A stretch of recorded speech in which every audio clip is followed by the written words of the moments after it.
I'm pleased to introduce you a vintage original 1965 Gibson SG Special. Special in this case has a double meaning, as it's a rare and desirable version, stock without the short Maestro Vibrola tailpiece found on most models. The Vibrola was not very functional, and players often removed it, leaving 3 small screw holes on the top. The mahogany body also sports an impressive flamed green pattern.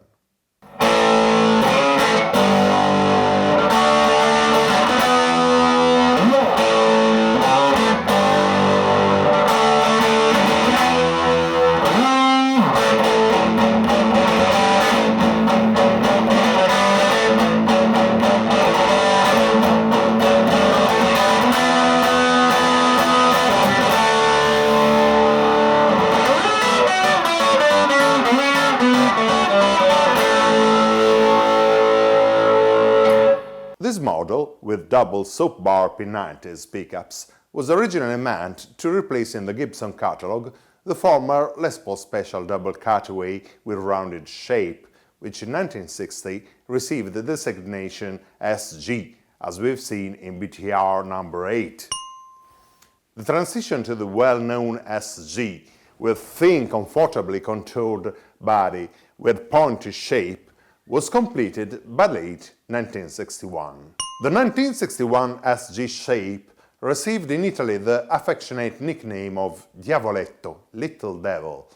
Someone took it really seriously, as I've even heard of an Italian religious band that reprimanded its guitar player about his SG being inappropriate.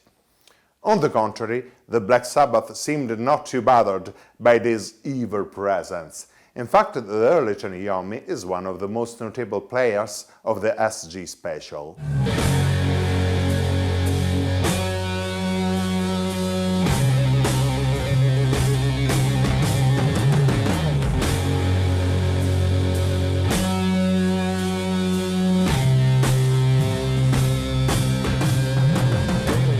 Other players include Carlos Santana, who sported his SG Special with modified hardware at the Woodstock Festival in 1969.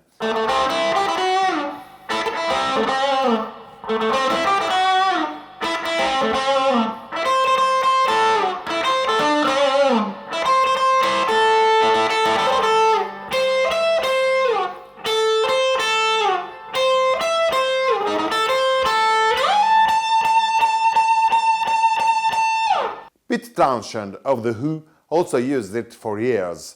At the Woodstock Festival, he had the version with a larger pickguard introduced around mid-1966.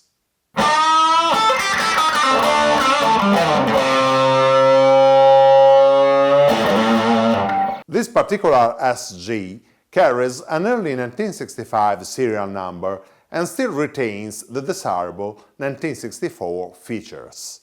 But wait, why do I care to mention that this guitar still has 1964 features? What happened in 1964?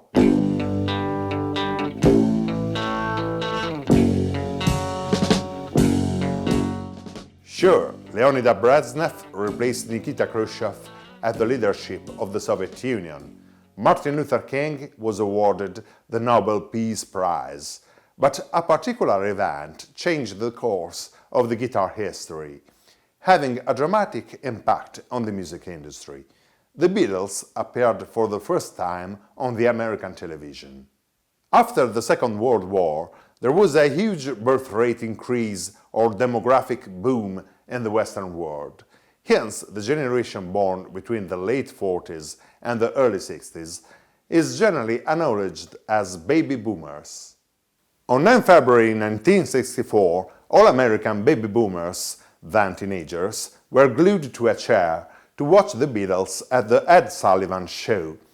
By the following day, they all wanted an electric guitar. More exactly, many of them thought that playing in a band would be a cool and dependable resource to garner the sexual attentions of a multitude of screaming young girls. The demand suddenly raised. In 1963, Gibson manufactured roughly 1,300 SG Specials, which became twice as many by 1965. It is impossible to increase the production in such a measure using the same factory plant, with the same personnel, through the same manufacturing process in the same amount of time, while keeping the quality consistent.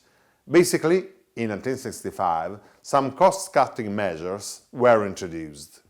Gibson reduced the neck width at the nut, started to phase out the precious Brazilian rosewood in favor of the cheaper and more easily sourced Indian rosewood, and changed the headstock angle from 17 degrees to a shallower 14 degrees.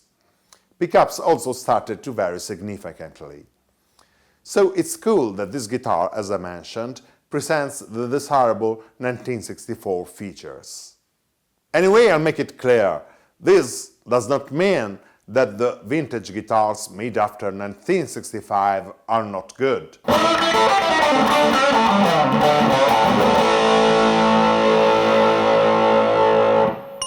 I like on this guitar the placement of the front pickup, set slightly farther back from the fingerboard, which is so great for clarity and power in rock riffs, especially in the middle position of the switch.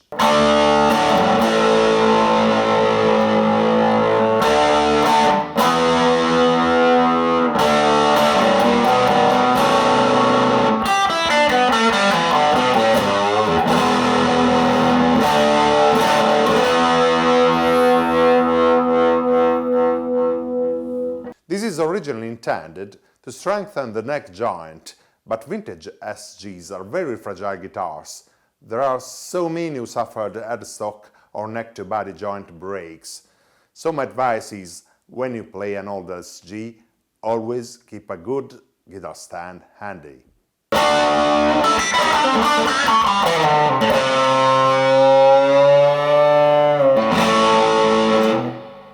As this SG Special stands to demonstrate, most guitars from mid to late 60s still sound absolutely stellar when compared to the current production, which explains their high market value.